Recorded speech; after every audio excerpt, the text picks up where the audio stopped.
Sarah Martinez had been stationed at Forward Operating Base Delta for 8 months when her life changed forever. The morning started like any other in the dusty compound somewhere in the Middle East. The sun was barely peeking over the horizon, casting long shadows across the gravel and concrete structures that made up their temporary home. She sat on her bunk, methodically cleaning her M4 carbine. This was routine for her, something she did every morning without fail. Her fellow soldiers often joked that she was obsessive about weapon maintenance, but Sarah knew better.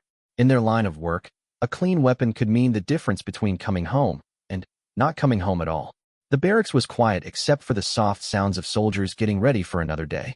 Some were still sleeping, having pulled late shifts on guard duty. Others were quietly preparing their gear for the day's missions. Sarah appreciated these early morning moments when the chaos of military life seemed to pause, if only briefly. As she worked, Sarah's fingers moved with practiced precision. She had performed this ritual thousands of times before. First, she would remove the bolt carrier group, then clean each component thoroughly. The smell of gun oil and cleaning solvent had become as familiar to her as her morning coffee. Her grandmother used to say that you could tell a lot about a person by how they took care of their tools, and Sarah took those words to heart. Sarah had joined the military straight out of high school in a small town in Texas. Her family had a long tradition of military service. Her grandfather had served in Vietnam, her father in the Gulf War, and now it was her turn. But she was different from the men in her family. She was the first woman to serve, and she carried that responsibility heavily on her shoulders. The patch on her sleeve told a story that few people knew. It wasn't an official military patch. Those were standard issue and told you someone's rank, unit, or specialization. This patch was personal, something she had sewn on herself during a particularly difficult time in her deployment. It was small, barely 2 inches across, with a simple design that looked like nothing more than a decorative addition to most people who saw it. The patch showed a small bird, a sparrow to be exact, with its wings spread wide. Underneath in tiny letters were the words, "Never forgotten." To anyone who didn't know better, it looked like a memorial patch for a fallen comrade, or perhaps a tribute to her hometown. But the reality was much more complex and personal than that.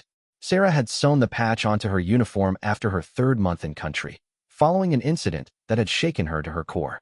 She had been part of a convoy that came under attack while delivering supplies to a remote outpost. During the firefight, she had made a split-second decision that saved the lives of 2 fellow soldiers, but violated direct orders from her commanding officer. The decision had haunted her for weeks afterward. Military protocol existed for good reasons, and breaking it could have serious consequences not just for her, but for everyone in her unit. Yet in that moment, with bullets flying and her friends in danger, she had acted on instinct rather than orders. The 2 soldiers she saved never knew what she had done, and her commanding officer had chosen not to pursue disciplinary action, but Sarah couldn't shake the feeling that she had crossed a line that couldn't be uncrossed. The sparrow on her patch represented something her grandmother had told her years ago. Even the smallest bird can soar higher than the eagles if it has the courage to spread its wings, her grandmother had said during one of their many conversations on the porch of the family farm.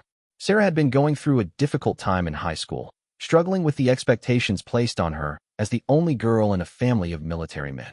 Her grandmother had never served in the military, but she had married into a military family and raised military children. She understood the unique pressures that came with the uniform, the weight of responsibility, and the difficulty of making split-second decisions that could affect so many lives. The sparrow had become Sarah's personal symbol of courage in the face of overwhelming odds.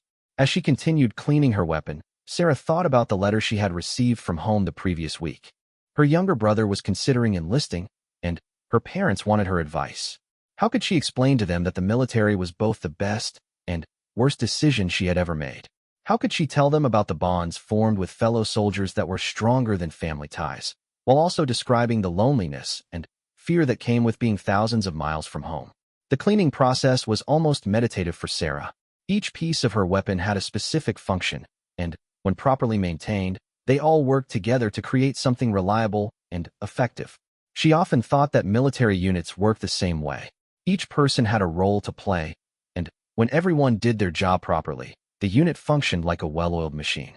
But, unlike a machine, people were unpredictable. They had emotions, fears, hopes, and dreams that could interfere with their ability to follow orders. Sarah had seen soldiers crack under pressure, make poor decisions because they were homesick or scared, and sometimes perform acts of extraordinary heroism that nobody could have predicted.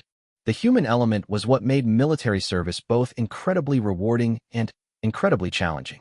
The sun was climbing higher now, and soon the base would come alive with the sounds of vehicles starting, radio chatter, and the general bustle of military life. Sarah knew that her quiet time was almost over, but she wasn't quite finished with her weapon cleaning. She took pride in doing the job thoroughly, even if it meant starting her day a few minutes later than some of her fellow soldiers.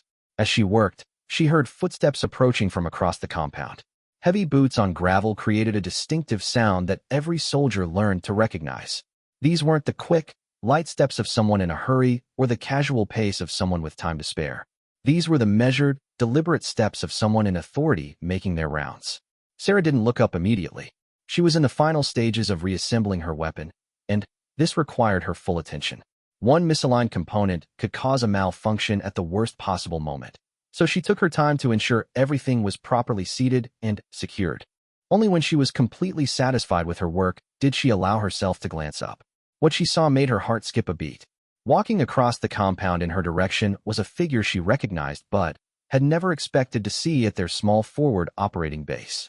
The man approaching was tall and distinguished, with silver hair visible beneath his military cap and enough ribbons on his chest to stock a small supply store. The stars on his collar caught the morning sunlight and seemed to shine like beacons. It was General Harrison, one of the most senior officers in their theater of operations. Sarah had seen his picture in military publications and heard stories about his legendary career, but she had never imagined she would encounter him in person, especially not at their relatively small and insignificant base. General Harrison was the type of officer who usually visited major installations and met with high-ranking officials, not individual soldiers at forward operating bases. Sarah's first instinct was to jump to attention, but she was still holding her freshly cleaned weapon and wasn't sure of the proper protocol for this unusual situation. Should she secure her weapon first, or would that appear disrespectful? Should she call out to alert other soldiers in the area, or would that be presumptuous? Her mind raced through various scenarios, none of which seemed quite right for this unprecedented situation. The general was still several yards away, but he was definitely heading in her direction. Sarah could see that he was alone, which was unusual for someone of his rank. Typically, high-ranking officers traveled with aides, security personnel, and various other members of their staff. The fact that he was walking unaccompanied suggested that this wasn't an official inspection or formal visit. As General Harrison drew closer, Sarah could see his face more clearly. He looked tired, as if he had been traveling for a long time or dealing with particularly stressful situations. Despite his fatigue, his uniform was immaculate, and his bearing was that of a professional soldier with decades of experience. Everything about his appearance suggested competence and authority. Sarah finally decided to secure her weapon and stand at attention. Better to err on the side of formality than to appear disrespectful to such a senior officer. She quickly completed the reassembly of her M4, engaged the safety, and set it carefully on her bunk before rising to attention. Her movements were crisp and professional, the result of countless hours of training and practice. The general approached to within a few feet of where Sarah stood and then stopped. For a long moment, he simply looked at her, his eyes taking in details of her appearance and bearing. Sarah maintained her position at attention, staring straight ahead as she had been trained to do. She could feel her heart pounding in her chest, but she forced herself to remain calm and professional. "At ease, soldier," General Harrison said finally, his voice carrying the quiet authority that came with years of command experience. Sarah relaxed slightly but remained standing straight, her hands clasped behind her back. She still wasn't sure why the general was at their base or why he had approached her specifically. "I couldn't help but notice you cleaning your weapon," the general continued, glancing at the M4 on Sarah's bunk. "Very thorough job. Your instructors would be proud." There was something in his tone that suggested he was evaluating her, though Sarah couldn't imagine what criteria he might be using or why her weapon maintenance routine would be of interest to someone of his rank. "Thank you, sir," Sarah replied, keeping her response brief and professional. She had learned early in her military career that it was usually better to say too little rather than too much when speaking with superior officers, especially those whose intentions weren't immediately clear. The general took another step closer and His eyes moved from Sarah's weapon to her uniform. She could see him taking note of various details, her name tape, her rank insignia, the standard patches that indicated her unit and specialization. For a moment, his gaze lingered on something, and Sarah realized with a growing sense of unease that he was looking directly at the small patch on her sleeve.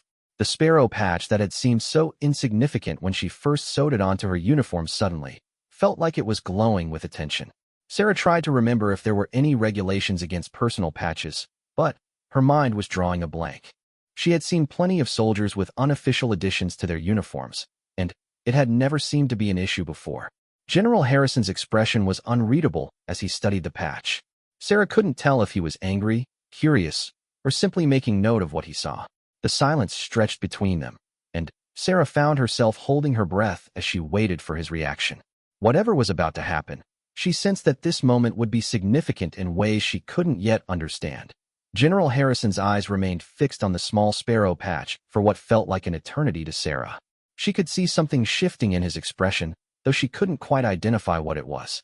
The morning sun had climbed higher, casting harsh shadows across the compound, but the general seemed oblivious to everything except the tiny piece of fabric on her sleeve. "That's an interesting patch, soldier," he said finally, his voice softer than before. There was something almost personal in his tone, a departure from the formal military bearing he had displayed moments earlier. Sarah felt a chill run down her spine, though she couldn't explain why. "Thank you, sir," she replied, unsure of what else to say. She had rehearsed responses for many possible military scenarios, but none of her training had prepared her for a casual conversation about personal patches with a general officer. The general took another step closer, and Sarah could see details of his face that hadn't been visible from a distance. There were lines around his eyes that spoke of years spent squinting into foreign suns and desert winds. His jaw was set in a way that suggested he was wrestling with some internal decision or memory. "Tell me about it," he said, nodding toward the patch. "Where did you get it?" Sarah's mind raced. She couldn't very well explain the complex emotional and personal history behind the patch, especially not to someone she had just met, regardless of his rank. How could she tell this distinguished officer about her grandmother's wisdom, her own moment of doubt, and decision-making under fire, and the way the patch had become her personal talisman? "I made it myself, sir," she said, deciding that honesty was the best approach, even if it wasn't the complete truth. "It reminds me of home." General Harrison nodded slowly, but his expression suggested that he suspected there was more to the story. Military officers at his level didn't reach their positions without developing an ability to read people and situations with remarkable accuracy. Sarah had the uncomfortable feeling that he could see right through her carefully crafted response. "A sparrow," he said, almost to himself. "Never forgotten." He was reading the tiny text beneath the bird, and Sarah realized that his eyesight was remarkably sharp for someone who was clearly well into middle age. Most people had to get very close to make out those words. The general was quiet for a long moment, and Sarah began to wonder if she should say something more or simply wait for him to continue. The silence was becoming uncomfortable, but she didn't want to appear presumptuous by speaking out of turn. Finally, General Harrison looked up from the patch and met Sarah's eyes directly. "Soldier, I'm going to ask you something, and I want you to answer honestly. Has that patch ever caused you any problems with your chain of command?" The question caught Sarah off guard. She had expected him to ask about the meaning of the patch, or perhaps to tell her to remove it if it violated some regulation she wasn't aware of. But his question seemed to suggest that he understood there might be some deeper significance to what she was wearing. "No, sir," she answered truthfully. "Nobody has ever mentioned it before today." As soon as the words left her mouth, she realized they might be interpreted as criticism of his decision to bring it up, but it was too late to take them back. The general seemed to sense her discomfort and offered what might have been the beginning of a smile. "Relax, soldier. You're not in trouble. I'm asking because I once knew someone who wore a very similar patch." This revelation hit Sarah like a physical blow.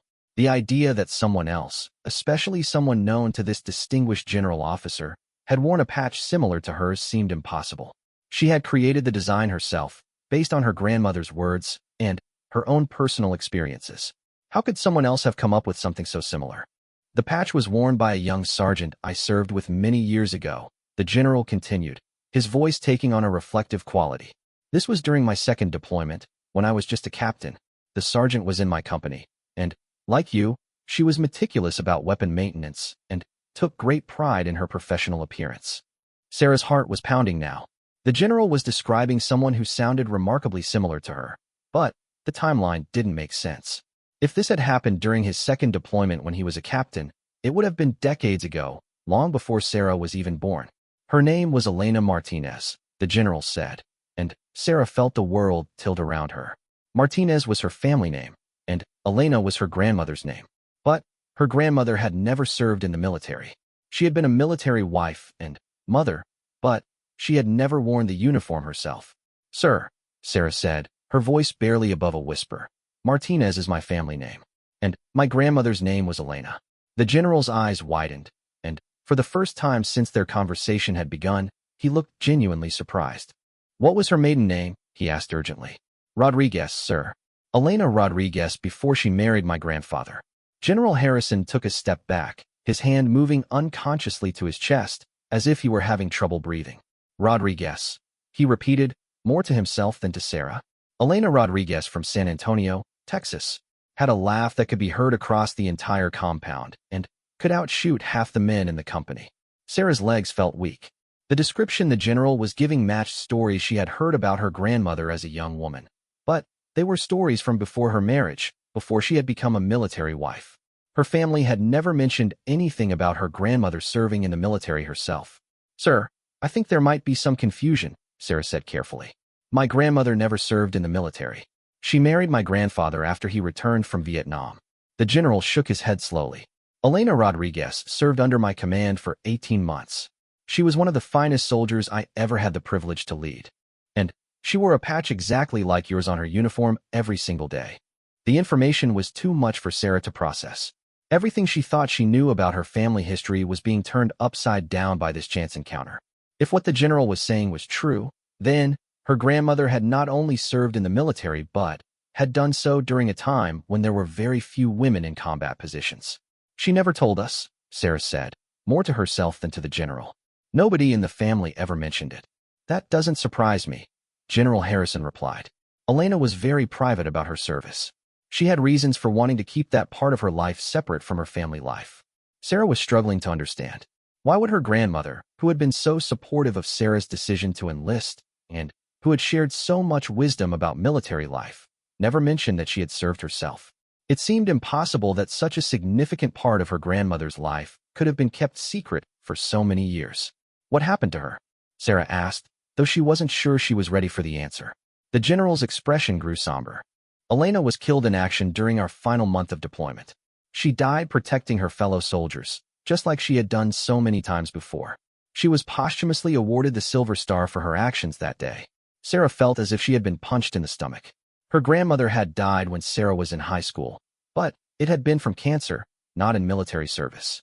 The woman who had raised gardens and baked cookies and told stories on the front porch couldn't possibly be the same person the general was describing. "Sir, I think you might be mistaken," Sarah said gently. "My grandmother died of cancer 6 years ago. She lived with my family for the last years of her life." Now it was the general's turn to look confused. He studied Sarah's face carefully, as if he were trying to solve a complex puzzle. "What year was your grandmother born?" 1952, sir." General Harrison shook his head. "The Elena Rodriguez I knew was born in 1949. She would have been in her 70s if she were still alive today." Sarah felt a mixture of relief and disappointment. The woman the general had known wasn't her grandmother after all. It was simply an incredible coincidence that they shared the same name and apparently similar personalities. But then, why did the patch design match so exactly? "Can you tell me more about the patch she wore?" Sarah asked. "What did it look like?" The general's eyes grew distant as he recalled the memory. It was a small sparrow with spread wings, and underneath it said "Never Forgotten." "She told me once that it was a reminder of someone she had lost, but she never went into details." Elena was very private about her personal life. Sarah's mind was reeling. The patch description was identical to hers, down to the specific wording. It couldn't be a coincidence, but she couldn't understand how her grandmother could have known about a patch worn by a soldier with the same name who had died decades before Sarah was born. "Sir, my grandmother told me about the sparrow design," Sarah said slowly. "She said it represented courage in the face of overwhelming odds. She told me that even the smallest bird could soar higher than eagles if it had the courage to spread its wings." General Harrison's face went pale. Those are Elena's exact words. She said that to me the day before she died. She was talking about a young soldier in our unit who was struggling with fear and self-doubt. The coincidence was too much to be explained away. Sarah was certain that her grandmother had never served in the military, but somehow she had known about this other Elena Rodriguez and had passed down her wisdom and even her patch design. But how was that possible? Sir, did Elena ever mention having family? Brothers or sisters? The general thought for a moment. She had a younger brother, I believe. She worried about him constantly. Said he was thinking about enlisting after high school, and she hoped the war would be over before he was old enough to serve. Sarah's heart began to race again. Her grandfather had enlisted right after high school, and her grandmother had been terrified about his safety during his deployment to Vietnam. Could it be that the Elena Rodriguez the general had known was her grandfather's sister? What was the brother's name? She asked, though she was almost afraid to hear the answer. Miguel, the general said. Miguel Rodriguez from San Antonio. Sarah sat down heavily on her bunk, no longer able to stand. Miguel was her grandfather's name, and he was from San Antonio. The Elena Rodriguez that General Harrison had known and served with was her great-aunt, her grandfather's older sister. But why had nobody in the family ever mentioned her? The general seemed to understand the significance of Sarah's reaction. He pulled up a nearby chair and sat down across from her, his formal military bearing replaced by the gentleness of someone delivering difficult news. Your grandfather never told you about his sister? He asked softly. Sarah shook her head. He died when I was very young. And my grandmother never mentioned having a sister-in-law who served in the military. That makes sense, the general said. Elena made me promise that if anything happened to her, I wouldn't contact her family directly. She said her death would only add to their worry about Miguel's upcoming deployment, and she didn't want to be responsible for that. She asked me to write her a letter instead, one that could be delivered after the war was over. Did you write the letter? I did. But by the time I returned to the States, Miguel had already been deployed to Vietnam. When he came back, he was dealing with his own trauma from the war. I decided that delivering a letter about his sister's death might do more harm than good, especially since he had never mentioned her to anyone I spoke with. Sarah was beginning to understand. Her grandfather had returned from Vietnam a changed man, according to family stories. He had struggled with what would now be recognized as post-traumatic stress, though it wasn't called that at the time. The idea of learning that his sister had died while he was serving would have been devastating. So you never delivered the letter? I kept it for years, hoping I would find the right time and the right way to contact your grandfather. But life moved on, and it became harder and harder to justify reopening old wounds. Eventually, I convinced myself that some secrets were better left buried. Sarah looked down at the patch on her sleeve, understanding finally, flooding over her. Her grandmother must have known about Elena somehow. Perhaps her grandfather had mentioned his sister before his own death, or perhaps Sarah's grandmother had found some reference to Elena among his belongings. My grandmother knew about her, Sarah said with certainty.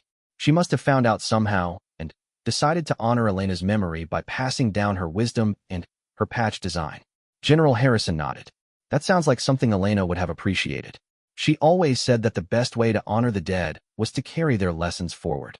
Sarah felt tears welling up in her eyes. She had thought the patch represented her own personal journey and her grandmother's wisdom, but now she realized it carried the weight of a family history she had never known existed. The sparrow on her sleeve wasn't just about her own courage. It was a connection to an aunt she had never met who had died serving her country decades before Sarah was born. General, do you still have the letter? General Harrison's expression grew thoughtful at Sarah's question about the letter. He reached into his breast pocket and pulled out a worn leather wallet, the kind that showed years of use and travel. From one of the inner compartments, he carefully extracted a folded piece of paper that looked like it had been handled countless times over the years. I've carried this letter with me through 3 more deployments and 2 different commands, he said, holding the yellowed paper carefully. I told myself I was waiting for the right time to deliver it, but I think I was really just afraid to let go of the connection to one of the finest soldiers I ever knew. Sarah stared at the letter with a mixture of anticipation and dread. Part of her desperately wanted to know what Elena had wanted to say to her family, but another part of her was afraid of what she might learn. Sometimes the past was better left undisturbed, and she wasn't sure if she was ready for any more revelations about her family's hidden history. Before I show you this, the general said, I want you to understand something about your great-aunt. Elena Rodriguez was not just a good soldier. She was an exceptional human being.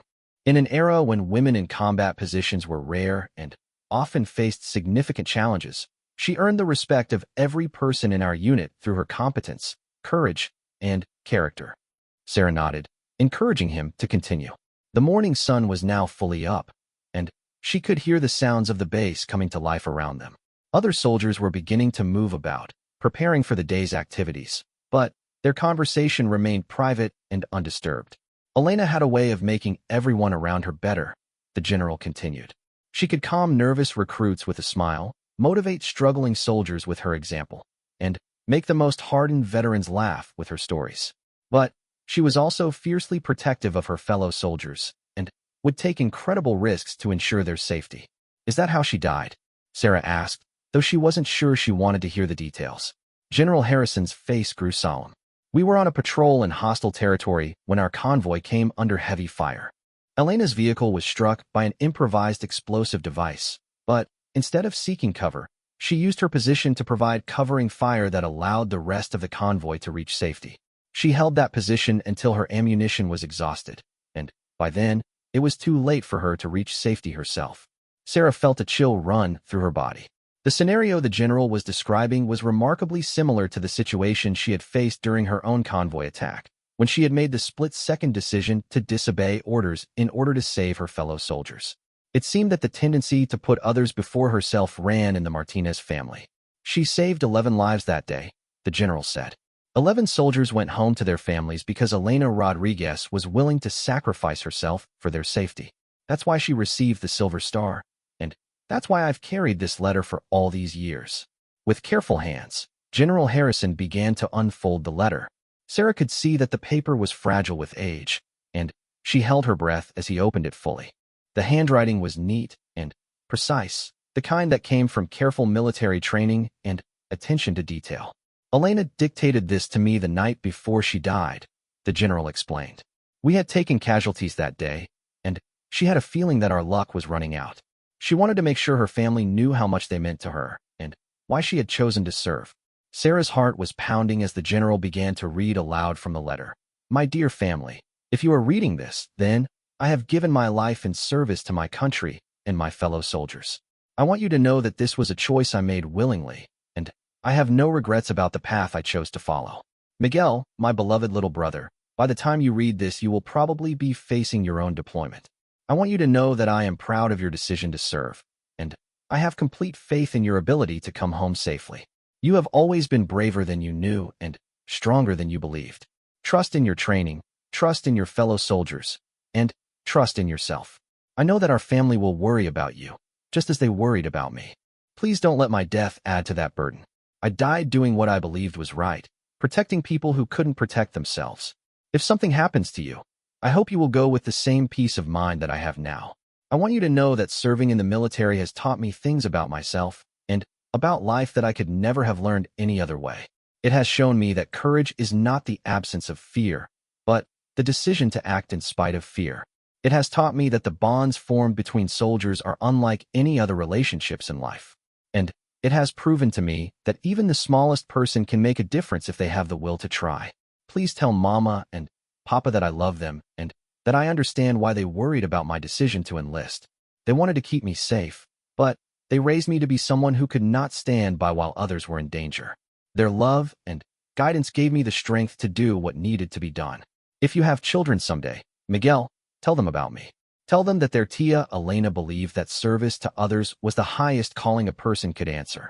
Tell them that even when things seem impossible, there is always hope if you have the courage to spread your wings and fly. I am leaving a small gift with Captain Harrison to give to our family when the war is over. It is a patch that I designed myself, showing a sparrow with the words, "Never Forgotten" underneath. The sparrow represents the courage to soar even when the odds seem impossible. I hope that someday, if any of our family members choose to serve, they will wear this patch and remember that they carry the strength of all who came before them. I love you all more than words can express. Live well, love deeply, and never forget that even the smallest acts of courage can change the world. Your sister, Elena. By the time General Harrison finished reading the letter, both he and Sarah had tears in their eyes. The words painted a picture of a young woman who was wise beyond her years and who had faced her own mortality with remarkable grace and courage. Sarah looked down at the patch on her sleeve with new understanding. It wasn't just her grandmother's wisdom that she was carrying. It was the legacy of a great aunt who had died before Sarah was born but whose spirit had somehow found its way down through the family. She mentions a gift, Sarah said, wiping her eyes. The patch she designed. General Harrison nodded and reached back into his wallet.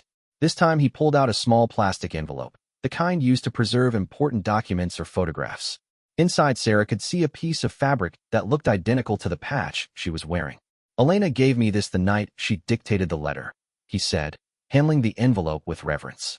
She had sewn several copies, hoping that her family might wear them as a way of honoring their shared commitment to service. Sarah stared at the original patch in amazement. The design was exactly the same as the one she had created, down to the smallest details. It was as if her grandmother had somehow channeled Elena's spirit when she had told Sarah about the sparrow and encouraged her to create her own patch. How did my grandmother know? Sarah asked.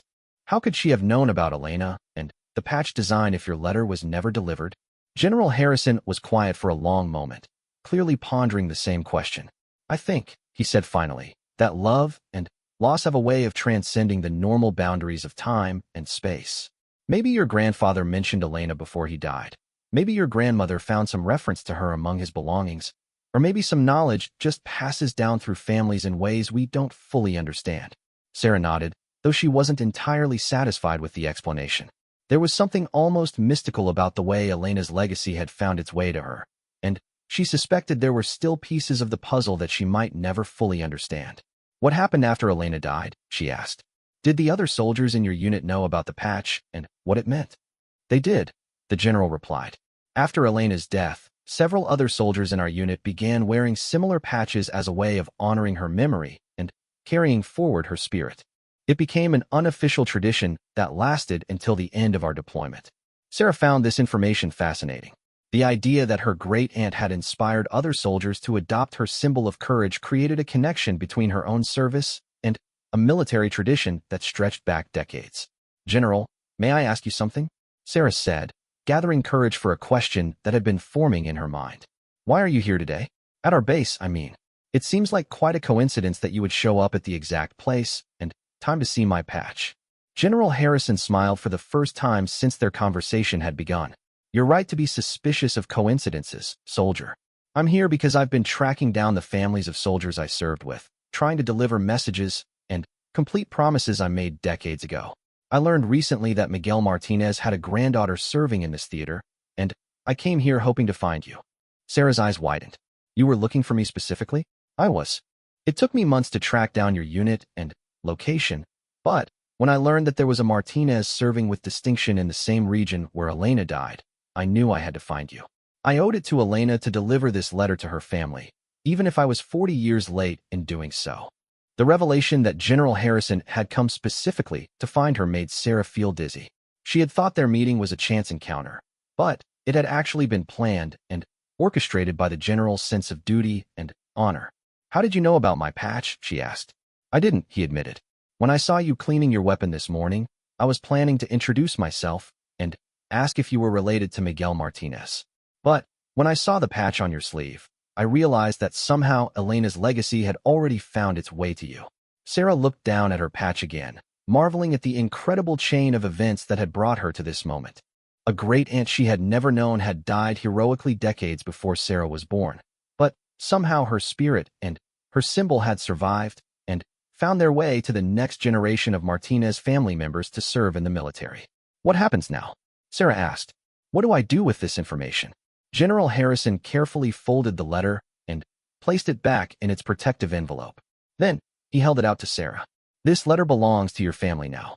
Elena meant it for Miguel, but since he's gone, it should go to the next generation. You can decide whether to share it with the rest of your family or keep it as your own private connection to Elena's memory. Sarah accepted the letter with trembling hands. Holding it felt like holding a piece of her family's history that she had never known existed. The weight of the responsibility to honor Elena's memory suddenly felt enormous. There's something else, the general said, pulling out the envelope containing the original patch. Elena wanted her family to wear this if they ever chose to serve. I think she would be proud to know that her great-niece not only chose to serve, but independently created the same symbol of courage that Elena designed so many years ago. Sarah looked at the original patch, then at the one sewn onto her sleeve. The connection between past and present, between Elena and herself, felt almost mystical in its intensity. "I'd be honored to carry Elena's original patch," Sarah said, accepting the envelope. "But I think I'll continue to wear the one I made myself. It represents my own journey, even though it turns out to be connected to Elena's journey in ways I never could have imagined." General Harrison nodded approvingly. "I think that's exactly what Elena would have wanted." She believed that each generation had to find its own way while still honoring the lessons of those who came before. As Sarah held both the letter and the original patch, she felt a sense of completion that she hadn't expected. The questions about her family's military history had been answered, but, more importantly, she now understood that her own service was part of a larger tradition of courage and sacrifice that stretched back through generations. The rest of that day passed in a blur for Sarah. After General Harrison departed with promises to stay in touch, she found herself unable to concentrate on her normal duties. The revelation about Elena had turned her understanding of her family history upside down, and she struggled to process the emotional weight of what she had learned. During the afternoon briefing, Sarah's commanding officer noticed her distraction and asked if she was feeling well. She managed to convince him that she was simply tired from guard duty, but the truth was that her mind was completely occupied with thoughts of her great-aunt and the letter she now carried in her breast pocket. That evening, Sarah sat alone in her bunk area, carefully reading Elena's letter over and over again. Each time she read it, she discovered new layers of meaning and emotion. The words painted a picture of a young woman who was remarkably mature and thoughtful, someone who had faced the possibility of death with grace and wisdom that seemed far beyond her years. The other soldiers in her unit began to notice the change in Sarah's demeanor. She had always been somewhat quiet and introspective, but now she seemed almost distant, as if she were wrestling with some internal struggle that she couldn't share with others. Corporal Johnson, one of Sarah's closest friends in the unit, finally approached her directly. "Martinez, you've been acting weird all day. What's going on? Did you get bad news from home?" Sarah looked up from Elena's letter, which she had been reading by flashlight under her blanket. She wanted to share the incredible story with someone, but she wasn't sure how to explain something that she was still struggling to understand herself. "It's not bad news exactly," she said slowly. "It's more like learning something about my family that I never knew before." Johnson sat down on the edge of Sarah's bunk, clearly interested in hearing more. He was a good friend and someone Sarah trusted, but she wasn't sure if she was ready to share Elena's story with anyone else yet. "You know that patch on my sleeve?" Sarah asked, pointing to the sparrow. "I found out today that my great-aunt wore the exact same patch when she served in the military decades ago." Johnson looked puzzled. "I didn't know you had family who served before you. You never mentioned it." "I didn't know either," Sarah admitted. "Nobody in my family ever told me about her. She died in combat before I was born, and somehow her story got lost over the years." Johnson nodded slowly, trying to understand the implications of what Sarah was telling him. "That's pretty crazy. How did you find out about her?" Sarah briefly explained her encounter with General Harrison, though she left out many of the details about Elena's letter and the emotional weight of the discovery. Even this abbreviated version of the story seemed almost unbelievable to Johnson. "So this general just happened to show up at our base and recognized your patch?" he asked skeptically. "I know it sounds impossible," Sarah said.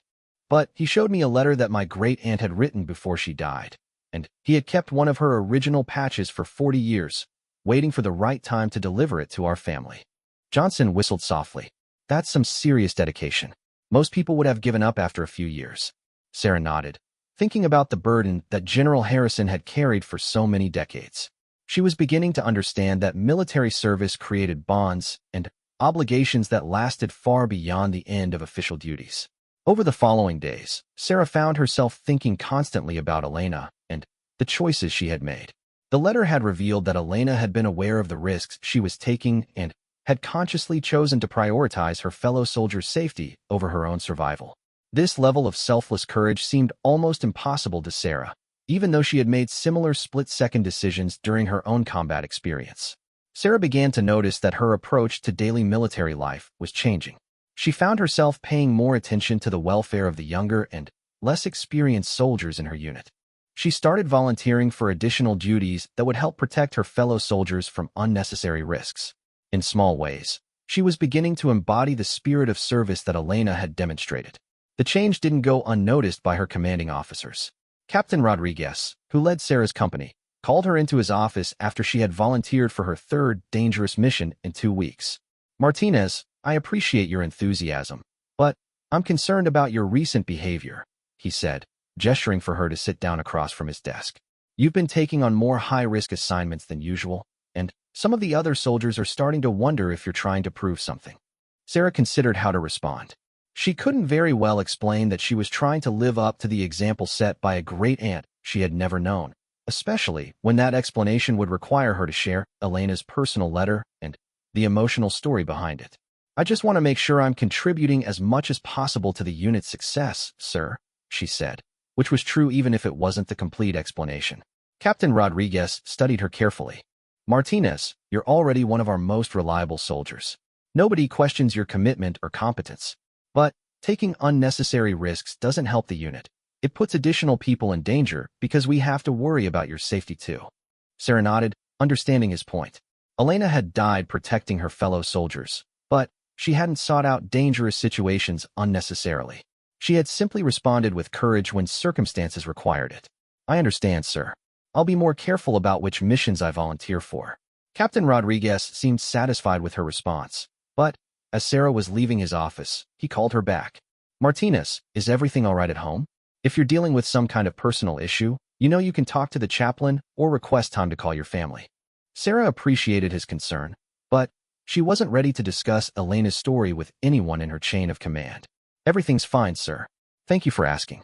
That night, Sarah wrote her first letter home since receiving Elena's letter from General Harrison. She had been struggling with whether to share the discovery with her parents and siblings, but she finally decided that Elena's story belonged to the entire family. "Dear Mom and Dad," she wrote, "I learned something incredible today about our family history that I wanted to share with you. It turns out that Grandpa Miguel had an older sister named Elena who served in the military and died in combat decades before I was born." Sarah went on to describe her meeting with General Harrison and the contents of Elena's letter, though she decided not to mention some of the more emotional details. She wanted to give her family time to process the basic facts before overwhelming them with the full story. She also wrote to her younger brother Marcus, who was still considering enlisting. "I think you should know about Aunt Elena before you make your final decision about military service," she wrote. "Her story doesn't change anything about the risks and challenges of military life, but it does show that our family has a tradition of service that goes back further than we knew." Sending the letters felt like a relief to Sarah. She had been carrying the weight of Elena's story alone, and sharing it with her family seemed like the right way to honor her great-aunt's memory. A few weeks later, Sarah received a long letter from her mother that changed her understanding of the family's history even further. "Sarah," her mother wrote, "after reading your letter about Elena, I went through some of your grandfather's old belongings that we had stored in the attic. I found a small wooden box that I had never opened before, thinking it just contained military paperwork." Sarah's heart began to race as she continued reading. "Inside the box, I found several photographs of a young woman in military uniform who looks remarkably like you. On the back of one of the photos, someone had written Elena Rodriguez, Kia 1971. There were also some letters that Elena had written to your grandfather before her death, talking about her hope that he would stay safe during his own deployment." The letter went on to explain that Sarah's grandfather had apparently saved mementos of his sister throughout his life, but had never been able to talk about her death with his family. The trauma of losing Elena while he was serving in a different theater of operations had been too painful to share, even with his wife and children. "Your grandmother must have found these items after your grandfather died," Sarah's mother continued. "I think that's how she knew about Elena and the Sparrow Patch design. She never told us directly, but she found a way to pass Elena's legacy down to you." This final piece of the puzzle brought tears to Sarah's eyes. Her grandmother had discovered Elena's story and had deliberately shared the wisdom and symbolism with Sarah, even though she couldn't bring herself to reveal the full truth about the family's military history. Sarah realized that her grandmother had been incredibly wise in the way she had handled Elena's legacy. Rather than burdening Sarah with the tragic story of a great-aunt she had never known, her grandmother had focused on passing down the positive lessons and inspiration that Elena's life represented. The Sparrow Patch had found its way to Sarah not through coincidence or mystical intervention, but through the deliberate actions of a grandmother who understood the importance of honoring family legacy while protecting the living from unnecessary pain. Sarah looked down at the patch on her sleeve with even greater appreciation for what it represented. It wasn't just a symbol of courage or a connection to her great-aunt. It was also a testament to her grandmother's love and wisdom, and to the complex ways that family legacies are preserved and passed down through generations. She began to understand that wearing Elena's symbol wasn't about trying to live up to an impossible standard of heroism. It was about carrying forward the best qualities that Elena had embodied: courage in the face of fear, dedication to protecting others, and the wisdom to understand that even small acts of bravery could make a difference in the world. As Sarah continued her deployment, she found that Elena's story gave her a new perspective on her own service. She was no longer just Sarah Martinez, a young soldier trying to figure out her place in the military. She was part of a family tradition of service and sacrifice that stretched back through generations, and she had a responsibility to honor that tradition while also writing her own chapter in the family's military history. The weight of that legacy was both inspiring and humbling, but it also gave Sarah a sense of purpose and connection that she had never experienced before. She was serving not just for herself or even for her country, but as part of an unbroken chain of family members who had chosen to put others' safety before their own. This understanding would prove crucial in the weeks to come, when Sarah would face her own moment of testing and would have to decide how far she was willing to go to protect her fellow soldiers. Elena's letter had given her a template for thinking about courage and sacrifice, but ultimately Sarah would have to find her own way to honor the family legacy while staying true to her own values and beliefs. The sparrow on her sleeve continued to remind her daily that even the smallest bird could soar higher than eagles if it had the courage to spread its wings, and fly. 3 months after her encounter with General Harrison, Sarah found herself facing a situation that would test everything she had learned about courage, legacy, and the meaning of service. Her unit was assigned to escort a convoy carrying medical supplies to a remote village that had been cut off by recent fighting. Intelligence reports suggested the route was secure, but everyone knew that situations could change quickly in their area of operations. The convoy consisted of 4 vehicles carrying essential medical equipment and supplies that could save lives in the village. Sarah was assigned to the lead vehicle as part of the security team, a responsibility she took seriously given the importance of their mission. The morning of the mission dawned clear and hot, typical weather for their region. As Sarah performed her pre-mission equipment check, she found herself thinking about Elena and the patrol that had cost her great-aunt her life. The parallel wasn't lost on her. Both were missions to help civilians in need. Both involved traveling through potentially dangerous territory, and both carried the risk that good intentions might not be enough to guarantee safe outcomes. Corporal Johnson noticed Sarah's thoughtful mood as they prepared to depart. "You okay, Martinez? You look like you're carrying the weight of the world on your shoulders." Sarah managed to smile, just thinking about the importance of the mission. Those medical supplies could make the difference between life and death for a lot of people. Johnson nodded. "True, but we can't help anyone if we don't stay focused on our own job. Let's worry about getting there safely first. Then, we can feel good about the lives we're saving." The convoy departed the base right on schedule, with Sarah's vehicle leading the way through the dusty roads that connected their base to the outside world. For the first hour, everything went exactly according to plan. The roads were clear, communications were good, and they made steady progress toward their destination. Sarah found herself settling into the familiar rhythm of convoy operations. Her job was to watch for potential threats while maintaining radio contact with the other vehicles in the convoy. It was routine work that required constant attention, but not the kind of split-second decision-making that characterized direct combat operations. As they passed through a particularly narrow section of road bordered by rocky hills on both sides, Sarah noticed something that made her uneasy. There were no local civilians visible anywhere along the route, which was unusual for this area. Normally, they would see people walking along the roads, children playing, or farmers working in the fields. "Something doesn't feel right," she reported over the radio to the convoy commander. "This area is usually more populated." The response came back immediately. "Copy that, Martinez. Keep your eyes open.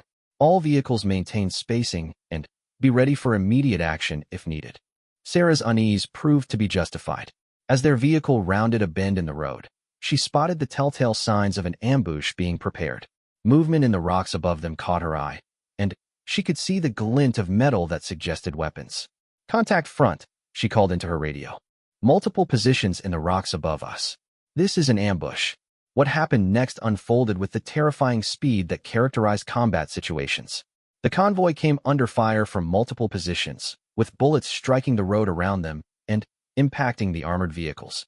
Sarah's training kicked in immediately, and she began returning fire while calling out enemy positions to the rest of the convoy.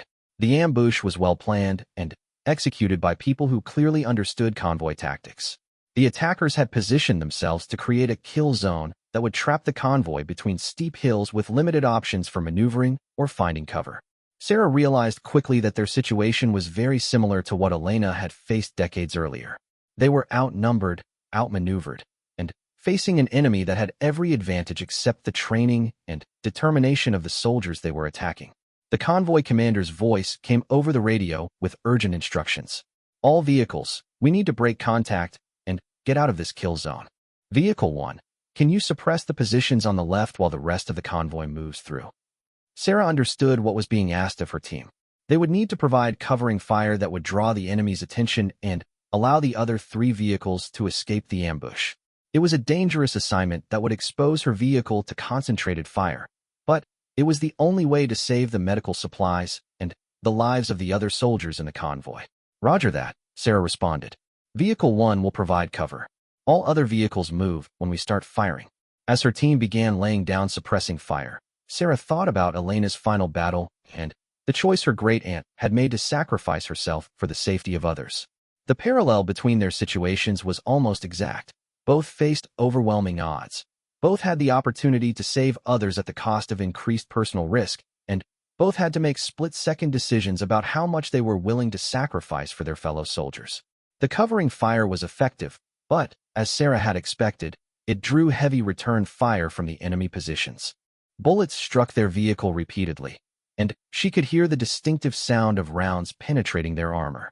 The vehicle's engine began to smoke, indicating that they had taken serious damage. Vehicle 1, get out of there, came the urgent command over the radio. You've done your job. Break contact and follow us out. Sarah tried to comply, but their vehicle's engine died completely, leaving them stranded in the middle of the kill zone. They were now trapped in exactly the same situation that had cost Elena her life, unable to move, under heavy fire, but still in a position to provide covering fire for others. Engine's dead, Sarah reported calmly. We're immobile but still combat effective. Continue the mission. The convoy commander's response was immediate. Negative, Martinez. We're not leaving you behind. We'll come back for you. Sarah knew that any attempt to rescue her team would put the entire convoy at risk and could result in the loss of the medical supplies that were desperately needed in the village. She also knew that she had enough ammunition and position to hold off the attackers long enough for the convoy to escape, even if it meant that her team might not make it out. Looking at the sparrow patch on her sleeve, Sarah made the same choice that Elena had made 40 years earlier. Negative on the rescue, she radioed. Continue the mission. We'll hold this position and call for extraction when possible. Over the next 20 minutes, Sarah and her team fought a desperate battle against superior numbers while the rest of the convoy escaped to safety. They used every bit of their training and equipment to maximum effect, moving between positions to avoid concentrated fire and making every shot count. Just when Sarah began to think they might not survive the engagement, she heard the distinctive sound of helicopter rotors approaching.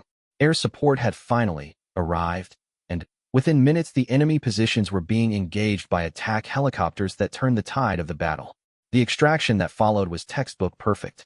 Sarah's team was evacuated without additional casualties. The medical supplies reached their destination safely, and the mission was considered a complete success. But, for Sarah, the most important outcome was the realization that she had faced the same test that Elena had confronted and had found the courage to make the right choice. Later that evening, as Sarah sat in the medical tent being treated for minor shrapnel wounds, General Harrison appeared unexpectedly.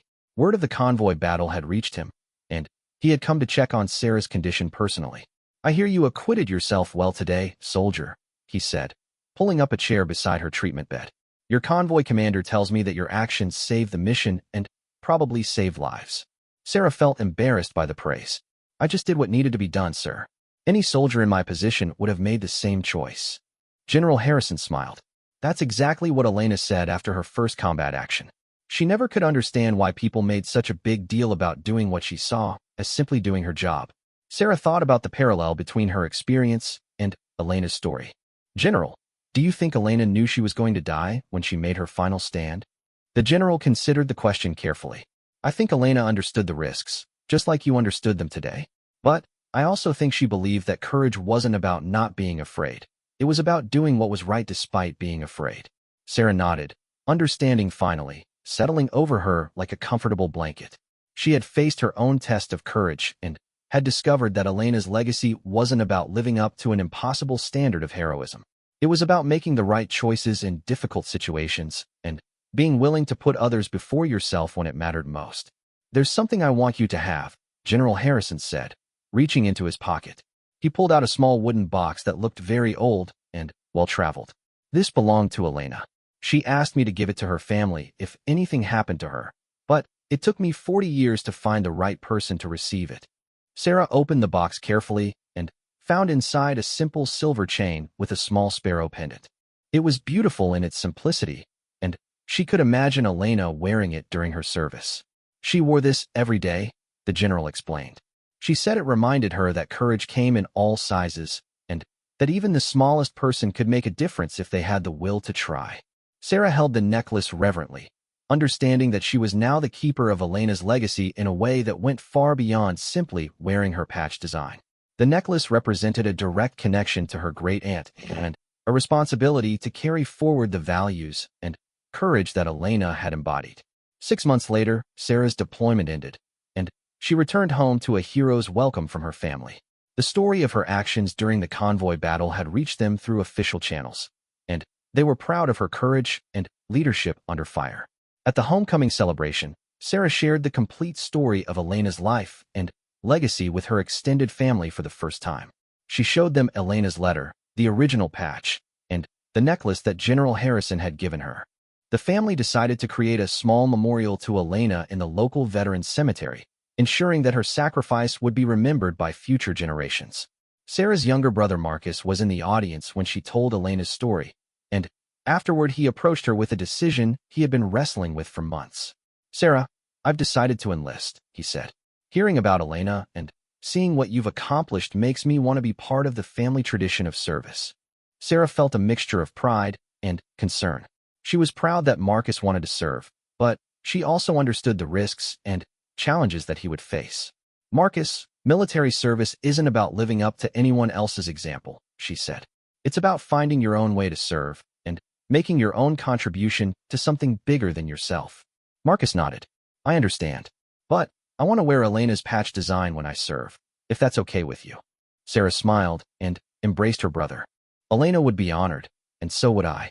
Years later, as Sarah advanced through the ranks and eventually became an officer herself, she would often think about the day General Harrison had noticed her patch and changed her understanding of her family's history. The encounter had taught her that legacy wasn't something that happened automatically. It was something that each generation had to choose to embrace and carry forward.